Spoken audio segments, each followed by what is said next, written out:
start with Christian Winfield, New York Daily News. Hey, Kyrie.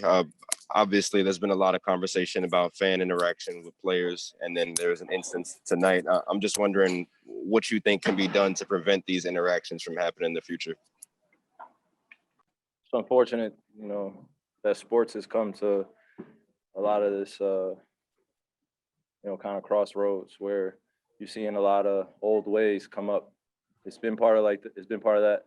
It's been that way in history in terms of entertainment and performers in sports for a long period of time, of just underlying racism and just treating people like they're in a human zoo, throwing stuff at people, saying things. There's a certain point where it just gets to be too much. So, I called it out. I just wanted to keep it strictly basketball. And then you just see that people just feel very entitled out here. They pay for the tickets. Great. I'm grateful that they're coming in to watch a great performance, but it's just, we're not at the theater. We're not throwing tomatoes and other random stuff at the people that are performing. It's too much. And it's a reflection on, us as a whole when you have fans acting like that. So, hopefully people learn their lessons from being banned for however many years of being arrested, but, there's always going to be an occasion. So. Greg Logan, Newsday.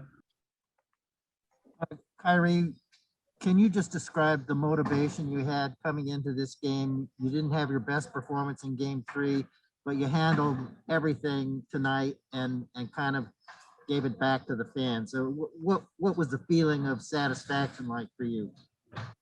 Oh, well, the job isn't finished. So it's just momentarily. It's momentarily. So it's momentary. So. Brian Lewis, New York Post.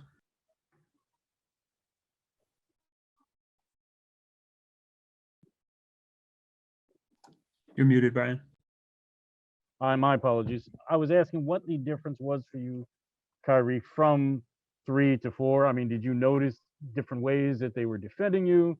Did you do something to get yourself in a different mental headspace? What did you do from 3 to 4 that allowed you to come out and have a night like you had tonight? Same things I've been doing since I was a kid. I've been in part of a lot of hostile environments since I was a kid. It's not the first time, in my life where I've had to bounce back from one of those type of performances that isn't typical of me in terms of the big stage. And I can't do it alone. So, in between, the last day or so, just spending some time with my teammates, spending time with myself, just having some conversations to keep me balanced and grounded, and then go out there and have fun and play basketball at a high level. I'm grateful to be able to put on the uniform and just go perform with some guys that are very selfless and just want to see some good basketball out there, and we do the little things to help each other win. Malika Andrews, ESPN. Kyrie, could you just walk us through what happened? I mean, did the fan yell at you? Did the bottle hit you? What happened? It doesn't matter, honestly, Malika. It's just these actions, like I said, are historically relative. When you think about just where we've come as a sport. It used to happen back in the day. A lot of older players went through it. And any great person, great entertainer, performer, understands that when you're achieving something bigger than yourself, you're going to have a lot of adversity, animosity, and you just got to figure out a way to deal with it. So tonight, I think we collectively dealt with it. Anything could have happened with that water bottle being thrown at me, but, my brothers were surrounded around me. I had people in the crowd. So just trying to get home to my wife and my kids. You mentioned, treating you as human, which should be a basic right. I'm just wondering what you would want folks who feel entitled to do that to know about how that makes you feel. Well, we keep saying things like we're human, but we don't get treated like we have rights when we're out there at times and people feel entitled to go and do things like that. We claim that we care about each other as human beings, but we just call things out before they happen, like I did the other day. And like I'm telling people, just keep it basketball. And then you have things that happen at the Garden. You got things happening in Utah, and there's a lot of history there of things happening. So just do your research. I would say to everybody, and hopefully the respect of the game is kept at a high level moving forward. That's what I hope. Ian O'Connor, New York Post. Yeah, Kyrie, I was just wondering before that water bottle was unfortunately thrown at you, what did you feel in the crowd these two nights? Did you feel that racism or subtle racism that you had warned about, or had they pretty much kept it strictly about basketball until that incident as you were walking off?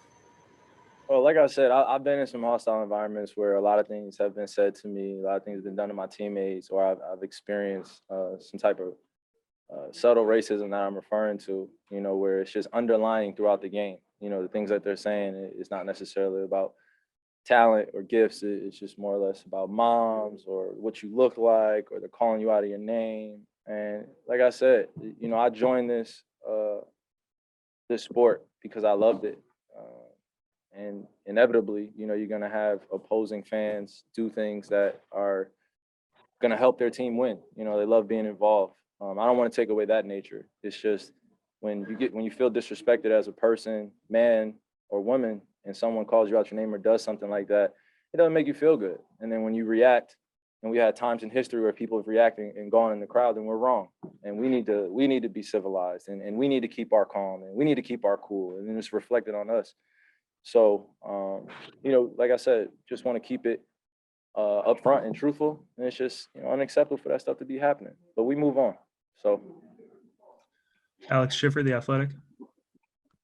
Harry, kind of piggybacking off Malika's question, James just said before you joined us that he doesn't think that banning fans does anything with this stuff because it continues to happen, and he'd like to see the process change with all this. I'm curious if you have a thought on that.